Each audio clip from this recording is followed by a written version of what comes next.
right, it's time now for our rants and raves of the week, and I'm going to start with Dan. I have a rant for CNBC. Okay. It has been reported that CNBC wanted to have somebody to counter news about a major report that came out on the economic effects of climate change. So their editor of commentary reached out to a well-known economist who is also a prominent global warming denier, and said, well, we'd like you to write something for us, and let me make sure I've got the phrase right.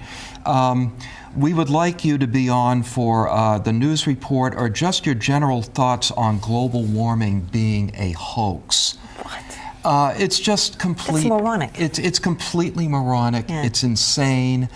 You'd like to think that we're past that, but we're not. Yeah, well, a lot of news organizations, to their credit, are past it. They have a good post to be. Well, the debate is over. They're not having. There's only one side. It's not another side to the issue. Well, don't go on CNBC and say that. All right, Callie, what do you got? The Greensboro News and Record is now going to be doing a lot more art stories, and that's because they're being paid for by the Arts and Theater Media Fund. And a quote from the guy who's in charge, the editor and publisher, he says, well, we will do 70 more stories than we would have done without this money. And what they will say when you read the story, so you read a story about a review or whatever, and it says, this News and Records arts coverage is supported by contributions to Arts Greensboro's Arts and Theater Media Fund.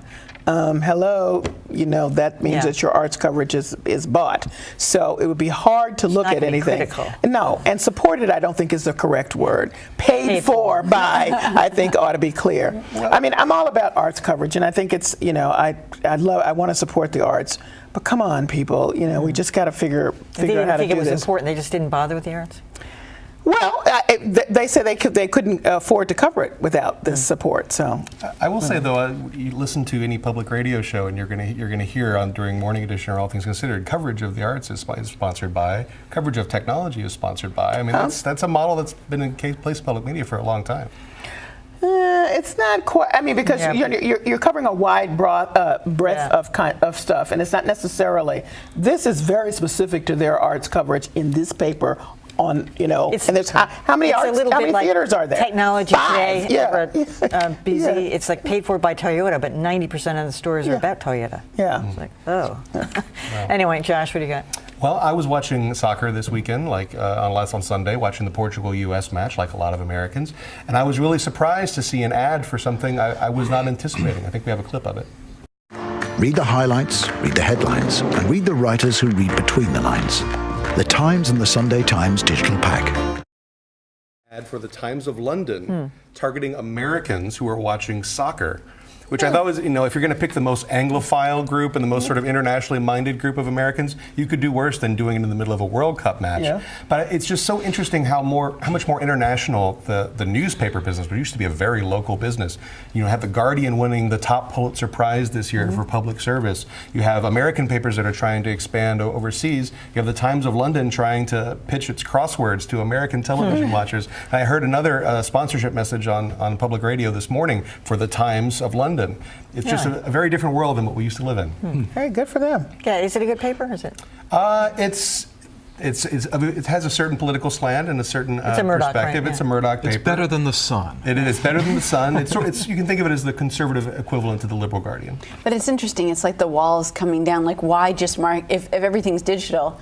Why just market to people in your city or country even? That's right. New York Times does a lot of marketing in India, for example.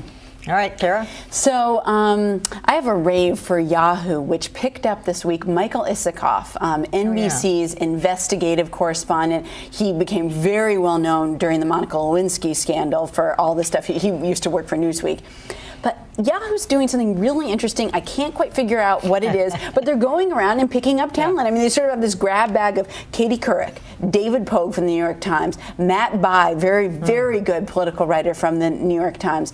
And they're just sort of collecting these people. I don't know what they're going to do with them, but whoever's scouting the talent is very good at scouting the talent. And it's sort of a puzzled rave. What will they do with these people? What are they going to do? Are they going to put together a show? Well, I mean, Marissa Mayer, who's the relatively new CEO, I know has a really devoted following inside of Yahoo, and I think she must have a plan for using these big names, deploying them in a way that benefits them, but I don't know what it is. Well, they're assuming that they each come with a large following. David Pogue, I would say yes. Yes. Katie Couric was out there as a broadcaster well ahead of everybody else. I don't know Michael Isikoff. I know who he is. We know who he is. We appreciate his work. I don't know if he draws a big, following to Yahoo. I can't, unless they're promoting him in some way, in which they should. I'm not saying his work is not good, it's not worth it, but he doesn't come with it, is my point. Right. Yeah. Well, presumably they're going to fund him doing investigative stories, which will be very interesting. Mm-hmm. So has Katie Couric actually done some interviews over there yet? Yeah, I think yes. Bill Clinton. She got Carrie Bill Clinton for 30 minutes, Yeah. big time. They promoted that all over the place. They have shifted. They've been hiring journalists for quite some time. They've shifted to hiring bigger brand name journalists. And I think one piece of that is that you do get, it's really nice to be able to trot out when you're doing your advertising upfronts and you're saying, we have Katie Couric. Yahoo has always, I think, thought of themselves in a broadcast sort of frame of mind. They have past executives who came from Hollywood, not from the tech industry. And I think they think of themselves as the last a new kind of digital mass media that's analogous to television in some ways.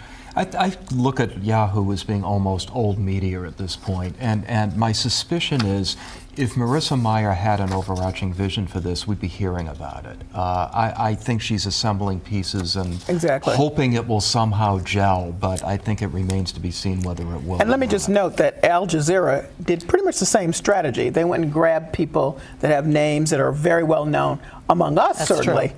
And and then said, okay, let's see what happens here. And we're still waiting. Yeah. Okay. Finally, I have a rant today for anyone who bothered to get annoyed after reading Ann Coulter's essay about why Americans hate soccer. And people frothing at the mouth by the things she said. She said she does this intentionally. It's like saying that 9/11 widows are, happy to be able to, get the money for, their dead husbands and all the horrible things she says just for this reason. I mean, stuff like, and it was totally racist too. No American, surprise. Yeah, no American whose great grandfather was born here is watching soccer. One can only hope that in addition to learning English, these new Americans will drop their soccer fetish with time. It's like, who reads? I just don't read hundreds her. of people responded. I don't know why people read her. I was surprised too. I mean, she was just trolling because she is a troll. She's a troll. We're talking about her, so I guess she got her way. No, I mean, but see, I don't read her. I don't talk about her. She's Westboro Baptist Church, as far as I'm concerned. Yeah, she's That's pretty much it.